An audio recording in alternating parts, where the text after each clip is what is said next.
السلام علیکم ناظرین و سامعین۔ ناظرین کرام، آج ہم ایک ایسے وقت سے گزر رہے ہیں کہ جس دور میں مسلمانوں کی نئی نسل اپنی شاندار تاریخ کو پڑھنے سے بوریت محسوس کرتے ہیں، لیکن تاریخی اسلام کو پڑھنا اس لیے بھی ضروری ہے کہ ہم اپنے شاندار ماضی سے سیکھ کر اپنے مذہب کا اور اپنے ملک کا نام روشن تاریخ میں لکھوا سکیں۔ ایک مشہور کہاوت ہے کہ اگر تم چاہتے ہو کہ تاریخ تمہیں یاد رکھیں تو تم بھی اپنی تاریخ یاد رکھو۔ ناظرین کرام، آج کی زیر نظر ویڈیو میں ہم بات کریں گے تاریخی اسلام کی ایک ایسے جنگجو کے بارے میں جس کی تعریف نہ صرف مسلمان بلکہ غیر مسلم بھی کرتے نظر آتے ہیں۔ یہ جنگجو کتنا زیادہ بہادر اور طاقتور تھا، اس بات کا اندازہ اس بات سے بآسانی لگایا جا سکتا ہے کہ عقائد دو جہان حضرت محمد صلی اللہ علیہ وآلہ وسلم نے اس جنگجو کو سیف اللہ کا لقب دیا تھا۔ سیف اللہ کا مطلب ہے اللہ کی تلوار۔ ناظرین، اس عظیم جنگجو کو آج پوری دنیا خالد بن ولید کے نام سے یاد کرتی ہے۔ خالد بن ولید کی پیدائش 592 عیسوی مکہ شہر میں ہوئی تھی۔ آپ کے والد جن کا نام ولید تھا مکہ کے سب سے امیر اور نامور شخصیت تھے۔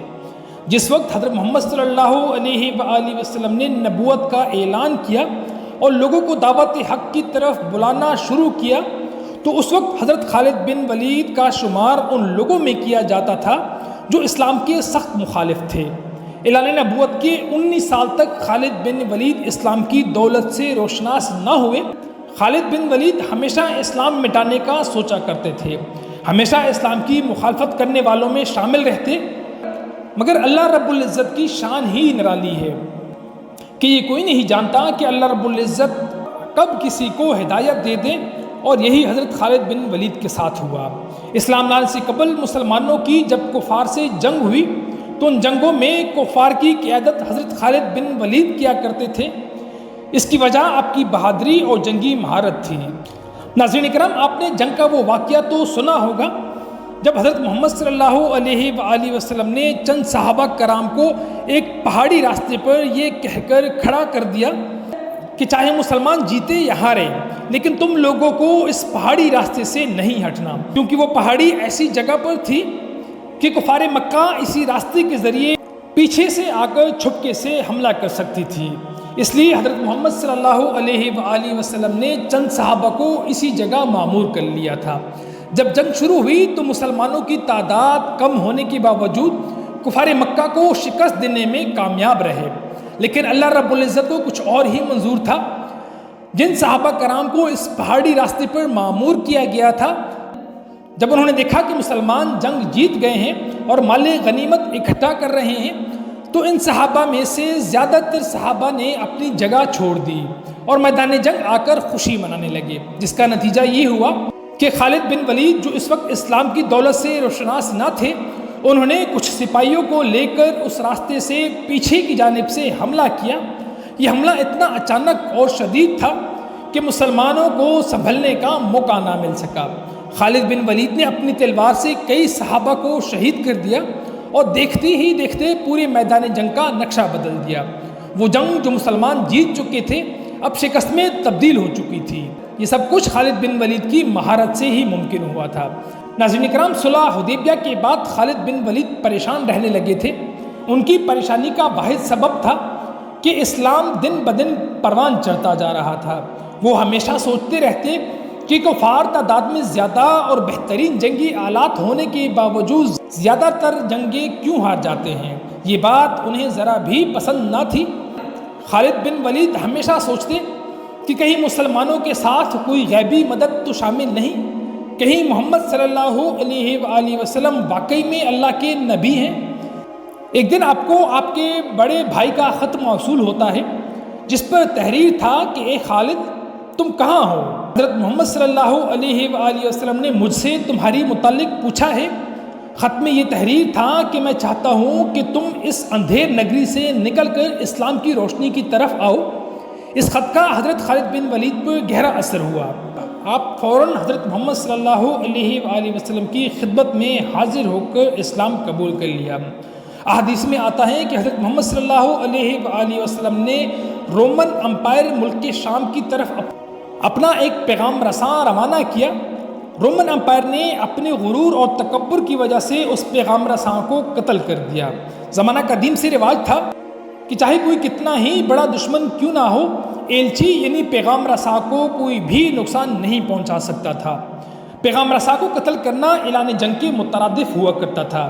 جب ایلچی کے قتل کی اطلاع ملی تو حضور صلی اللہ علیہ وآلہ وسلم نے صحابہ کرام کی ایک بڑی فوج کو سیریا روانہ کر دیا، اور اس جنگ کا سپہ سالار حضرت زید بن حارثہ تھے۔ یہ وہ واحد خوش نصیب سپاہی ہیں جن کا ذکر قرآن مجید میں موجود ہے۔ حضرت محمد صلی اللہ علیہ وآلہ وسلم نے صحابہ کی اس لشکر کو نصیحت کی، اگر زید بن حارثہ شہید ہو جائیں تو فوج کا سپہ سالار حضرت جعفر کو بنا دینا، اگر حضرت جعفر بھی شہید ہوئے تو فوج کا سپہ سالار عبداللہ بن رواحہ کو بنا دینا، اور اگر وہ بھی شہید ہو جائیں تو اس کے بعد تم جس پر متفق ہو جاؤ اس کو اپنا سپہ سالار چن لینا۔ لشکر کو روانہ کر دیا گیا تو آپ صلی اللہ علیہ وآلہ وسلم مسجد نبوی میں چند صحابہ کے ساتھ تشریف فرما تھے۔ ایک طرف سیریا میں جنگ جاری تھی تو دوسری طرف حضور صلی اللہ علیہ وآلہ وسلم مسجد نبوی میں صحابہ کرام کو میدان جنگ کے حالات و واقعات سے آگاہ کرتے رہے۔ جنگ انتہائی خطرناک مرحلے پر پہنچ گئی۔ آپ صلی اللہ علیہ وآلہ وسلم کی آنکھیں اشک بار تھی۔ آپ صلی اللہ علیہ وآلہ وسلم فرما رہے تھے کہ زید کو شہید کر دیا گیا، اب اسلامی فوج کی کمان حضرت جعفر کے ہاتھ میں تھی۔ چند لمحے بعد حضور صلی اللہ علیہ وآلہ وسلم فرمانے لگے کہ جعفر کو بھی شہید کیا گیا۔ اب جنگ کا جھنڈا عبداللہ بن رواحہ کے پاس آ پہنچا۔ اس کے بعد حضرت عبداللہ کو بھی شہید کر دیا گیا، اور حضور صلی اللہ علیہ وآلہ وسلم فرمانے لگے اب سب کی مشاورت سے فوج کی کمان اور جھنڈا خالد بن ولید کو تھما دیا گیا۔ ناظرین کرام، اسلام لانے کے بعد یہ پہلا موقع تھا جب حضرت خالد بن ولید کے ہاتھ اسلامی لشکر کی کمان ہاتھ میں آئی۔ جب لشکر کی کمان حضرت خالد بن ولید کے ہاتھ آئی تو رومن امپائر کی آدھی طاقت تو اس وقت ہی ختم ہو گئی، کیونکہ وہ حضرت خالد بن ولید کی جنگی مہارت سے خوب واقف تھے۔ بہت گھمسان کی جنگ ہوئی، آخر کار مسلمانوں نے اس جنگ میں فتح کے جھنڈے گاڑ دیے۔ اس جنگ میں حضرت خالد بن ولید نہایت بہادری اور مہارت سے لڑے۔ جیسا کہ ویڈیو کے پہلے حصے میں آپ کو بتایا گیا کہ آپ صلی اللہ علیہ وآلہ وسلم مدینہ میں بیٹھ کر صحابہ کرام کو سیریا میں لگے میدان جنگ کا حال بتاتے رہے۔ جب حضرت خالد بن ولید نے اپنی جرأت و بہادری سے کفار مکہ کو شکست دی تو حضور صلی اللہ علیہ وآلہ وسلم بہت خوش ہوئے، اور حضرت خالد بن ولید کو ایک نیا نام دیا، اور وہ نام تھا سیف اللہ، یعنی اللہ کی تلوار۔ حضور صلی اللہ علیہ وآلہ وسلم نے فرمایا کہ اب مسلمانوں کی سپہ سالاری سیف اللہ کے ہاتھ میں ہے۔ آپ صلی اللہ علیہ وآلہ وسلم نے تمام صحابہ کو جنگ کی فتح کی خوشخبری سنائی۔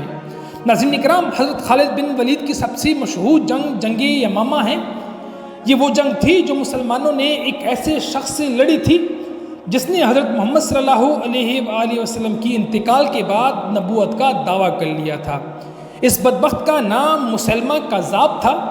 یہ ایک انتہائی خطرناک جنگ تھی۔ اس جنگ میں کفار مکہ کی تعداد 50,000 سے 60,000 کے قریب تھی، لیکن مضبوط ایمان والے بھلا تعداد کی فکر کہاں کرتے۔ اس جنگ میں مسلمانوں کا سپہ سالار حضرت خالد بن ولید تھا۔ حضرت خالد بن ولید نے مسلمہ کی اتنی بڑی فوج میں اپنی جنگی مہارت اور جرأت سے تباہی مچا دی۔ کفار مکہ گھبرا کر اپنے قلعوں میں واپس بھاگنے پر مجبور ہو گئے۔ تب حضرت خالد بن ولید نے ان قلعوں کو چاروں اطراف سے گھیر لیا اور مسلمہ کذاب کو موت کے گھاٹ اتار دیا۔ اس جنگ میں بھی مسلمانوں کو فتح نصیب ہوئی۔ حضرت خالد بن ولید حضرت ابوبکر رضی اللہ تعالیٰ عنہ کی خلافت کے پورے دور میں مسلمانوں کے سپہ سالار بنے رہے۔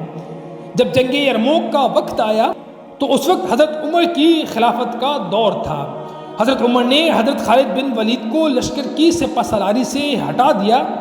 آج بھی ہمارے ذہنوں میں یہ سوال آتا ہے کہ آخر حضرت خالد بن ولید کو لشکر کی سپہ سالاری سے کیوں ہٹا دیا گیا تھا، جس کی بدولت مسلمانوں کو ہر جنگ میں فتح نصیب ہوتی تھی۔ ناظرین کرام، اس کی وجہ یہ تھی کہ حضرت خالد بن ولید کی سپہ سالاری میں مسلمان ہر جنگ جیت رہے تھے۔ ان فتوحات کی وجہ سے مسلمانوں کے ذہنوں میں یہ بات بیٹھ گئی کہ ہم حضرت خالد بن ولید کی بدولت ہر جنگ فتح کر لیتے ہیں۔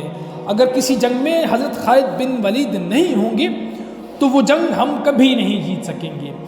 صرف اسی سوچ کے خاتمے کے لیے حضرت عمر نے حضرت خالد بن ولید کو سپہسالاری کی منصب سے ہٹا کر حضرت عبیدہ بن جراح کو منصب سنبھالنے کی ذمہ داری سونپی گئی۔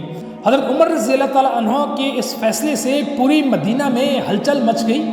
تمام لوگ یہ کہنے لگے کہ یہ عمر نے کیسا فیصلہ لے لیا، اب مسلمانوں کا کیا ہوگا، وہ اتنی بڑی فوج کا مقابلہ کیسے کرے گی، مسلمانوں کو اسی جنگ میں شکست ہوئی تو اس کا ذمہ دار کون ہوگا۔ لیکن اللہ رب العزت کو کچھ اور ہی منظور تھا۔ مسلمانوں نے جنگ یرموک میں ایک شاندار فتح حاصل کی۔ اس فتح کے بعد حضرت عمر فاروق مسجد نبوی میں داخل ہو گئے اور آپ نے لوگوں کے سامنے خطبہ دیا۔ آپ نے لوگوں سے کہا کہ اے لوگوں، میں تم میں سے اسی سوچ کو تو مٹانا چاہتا تھا۔ تمہیں کیا لگتا ہے کہ ہمیں جتنی بھی جنگوں میں فتح نصیب ہوئی وہ خالد کی وجہ سے ہوئی؟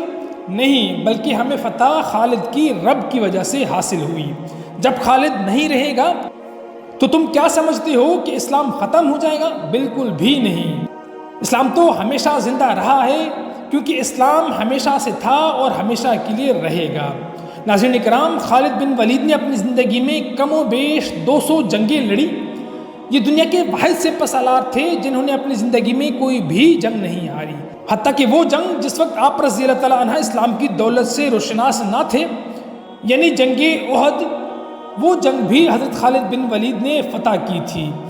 حضرت خالد بن ولید کی شدید خواہش تھی کہ انہیں شہادت کا رتبہ نصیب ہو، لیکن اللہ رب العزت کو کچھ اور ہی منظور تھا۔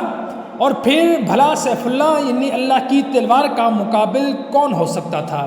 اپنی زندگی کے آخری ایام میں آپ بیماری کی وجہ سے بستر پر آ گئے تھے۔ ایک دن صحابہ کرام ان کے ارد گرد جمع ہوئے تو آپ زاروں قطار رونے لگے۔ صحابہ نے پوچھا، اے خالد، تم کیوں رو رہے ہو؟ آپ نے جواب دیا کہ میرے جسم پر ایسی کوئی جگہ نہیں جہاں پر تلوار یا نیزے کا نشان نہ ہو۔ میں نے اپنی زندگی میں سینکڑوں جنگیں لڑی ہیں، لیکن آج میں بستر مرگ پر موت کے دہانے آن پہنچا ہوں۔ میری ہمیشہ سے خواہش تھی کہ میں شہادت کے رتبے پر فائز ہو سکوں، لیکن ایسا نہیں ہو سکا۔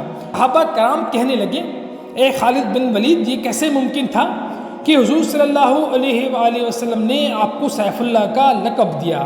اگر آپ کسی جنگ میں شہید ہوتے تو کفار کہتے کہ دیکھو اللہ کی تلوار ٹوٹ گئی، تو لہٰذا ایسا ممکن نہ تھا کہ کوئی آپ کو شہید کرتا۔ ناظرین کرام، یہ تھی ہماری آج کی ویڈیو۔ امید کرتے ہیں کہ آپ کو پسند آئی ہوگی۔ آخر میں دعا ہے کہ اللہ رب العزت ہمیں گناہوں سے بچنے اور نیک عمل کرنے کی توفیق عطا فرمائے۔ آمین ثم آمین۔